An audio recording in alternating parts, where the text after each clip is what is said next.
Hello drummers, musicians, music aficionados. Welcome back to Tim Conley Drums, to another fantastic reaction video.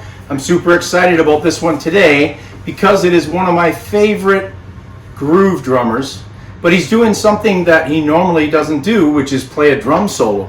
And that's Jonathan Sugarfoot Moffett, who's played with Michael Jackson, Madonna, David Bowie. Every big star has played, or Jonathan has played with every big star. You know, he's just, that's how good he is. You know, now I always let you know whether the video is cold or hot.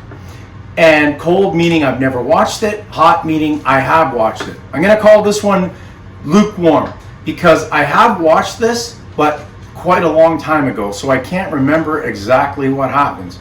So we're still in this together and seeing this potentially for the first time together, but this is my first time seeing it in quite some time. So let's check it out. Jonathan Sugarfoot Moffett playing a drum solo at Drumeo, which is in Vancouver, Canada.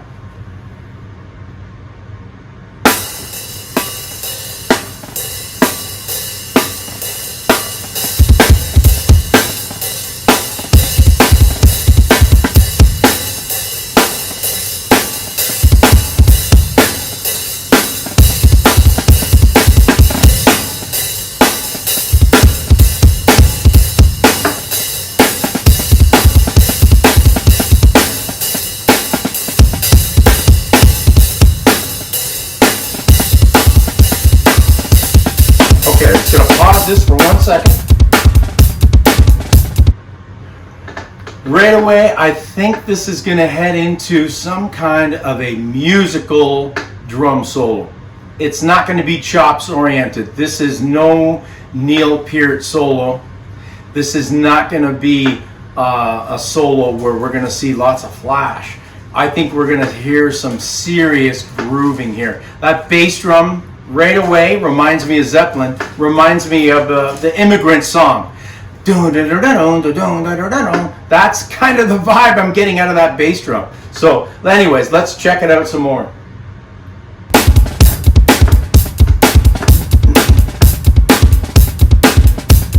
Not quite the Immigrant Song bass pattern, but it's close.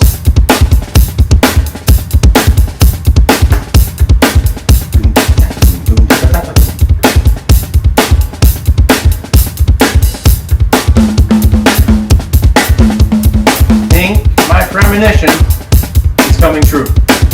It's going to be a musical solo.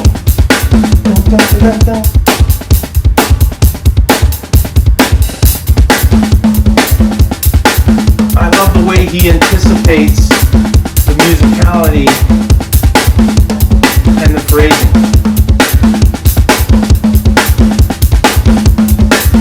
That 8-inch tom sounds killer. And that 10, it's tuned beautifully, the drums. DW, I used to have this exact set, coincidentally.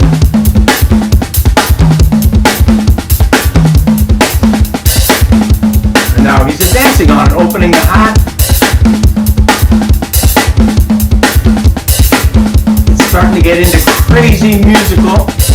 If you're not moving, you're dead. This is so musical. So I'm going to pause on that note. Now, as I mentioned before, I do have to pause the video because I got a copyright claim from Dave Weckl previously, informing me to cease and desist and to remove my video. I did a reaction video to Dave Weckl and I took it down because he ordered me to take it down. And the reason is because I did not use the fair use portion of YouTube copyright claims, because I did not alter the video, because I played the video through in its entirety.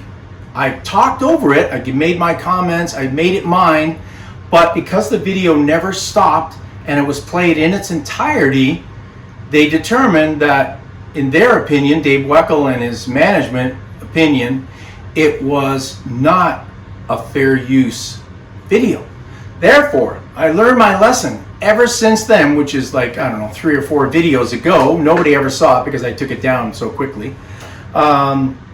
I stopped my videos to make comments because I have to, otherwise I risk copyright claim from the artist. Now this is a drum solo, Dave was playing a song, but still, I'm going to be stopping and making comments. Now, what's happening here is the development of a song. I'm hearing the intro, I heard a verse, and now we're building onto it. And I have a feeling we're going to hear a chorus and a bridge, etc. Now, it's not literally a song. I'm saying it's musical, and it's using musical ideas like verses and bridges and choruses and whatnot to develop the solo. And that's what great soloists do. Tony Williams, Todd Sucherman, Steve Smith is brilliant at this, and of course Jonathan Sugarfoot Moffett.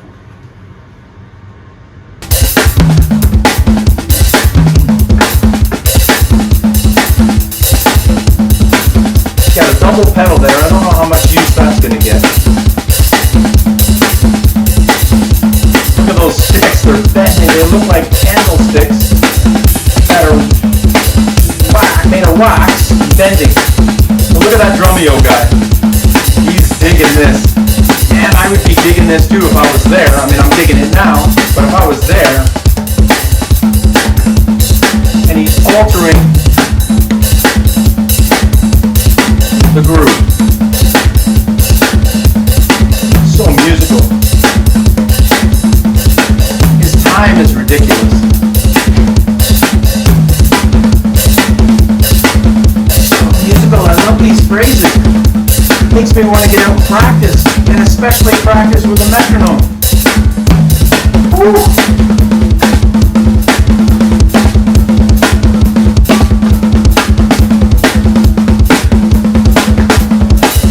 A lot of the same rhythmic ideas. So that paradiddle just came in.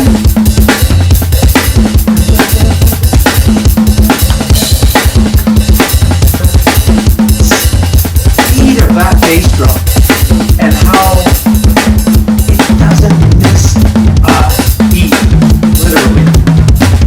Play on words there as drummers, but that bass drum is just killer. That's why it's called Sugarfoot.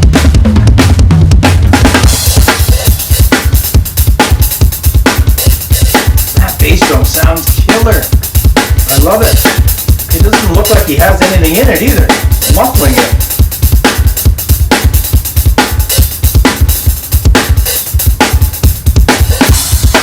Seven-stroke roller. Screw in there. Oh, I love those staggered doubles there.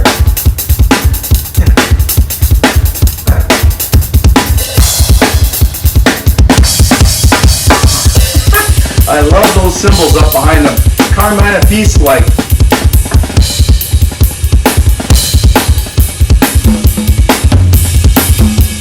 Back to the tom theme again. He's repeating it. Like I said, this is like a song. I hope you guys are enjoying this as much as me. I love this.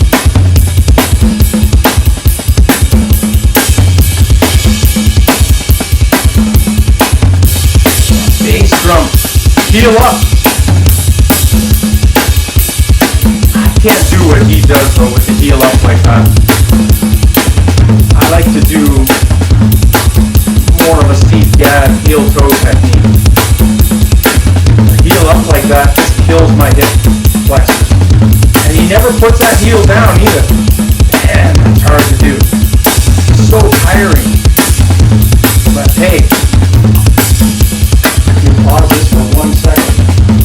I am absolutely not going to criticize Jonathan Moffett's bass drum technique because I think it's the best in the world. But that heel up technique like that is very difficult to pull off for long periods of time the way he is. This is absolutely incredible. I don't know how he does it. I absolutely could not do that.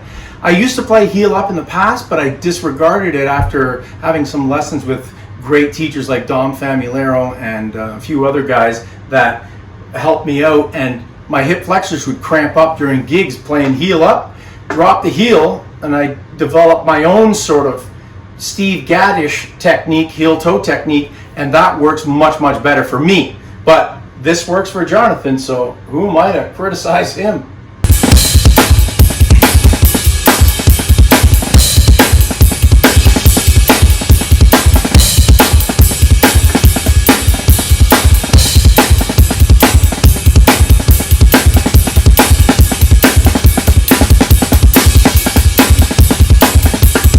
ghost notes. He's altering it.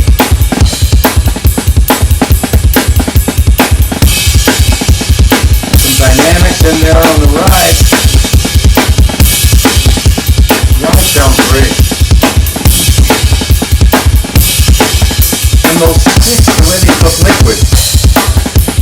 I love those cymbals in behind him too, the way he does that. He's well known for his cleft grab cymbal choke technique. He's building this up. Like a song, this is the big ending here coming up.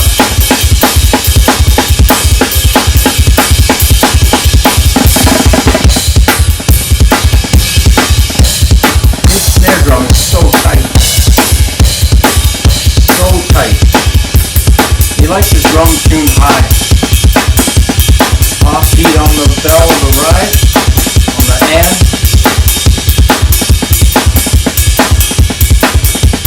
Istanbul cymbals.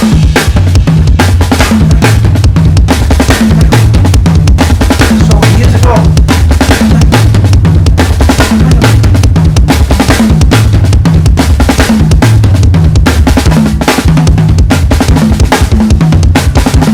Man, so cool.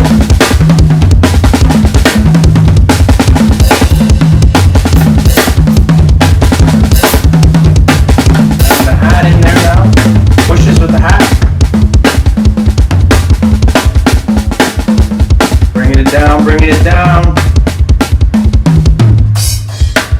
There's those cymbal chokes, and it's over. Wow, what a great solo.